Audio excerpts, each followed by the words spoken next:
In this lesson, we will examine the drop rate. Rust automatically applies the drop rate and casts the drop method automatically. Thus, the drop rate ensures that the type is automatically cleared from memory and resources are recovered properly. This feature highlights Rust memory security and resource management capabilities. Moreover, in some cases, there may be functions you want to run while the struct is out of scope.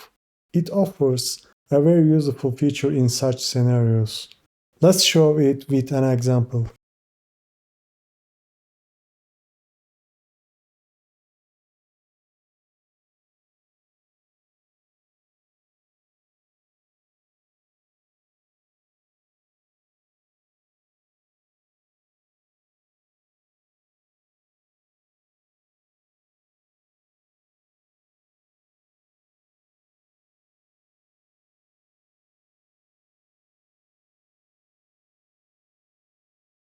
As you can see, while the program is ending, drop is applied to our struct at the line where the scope ends and it is cleared from memory. If you want, let's reinforce the example by creating another code block inside.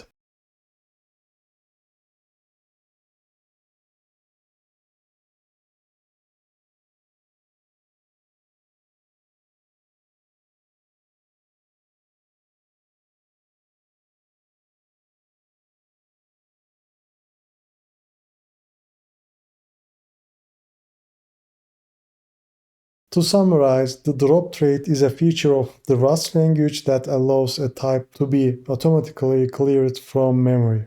It is important for resource management and is used in situations where resources need to be cleaned.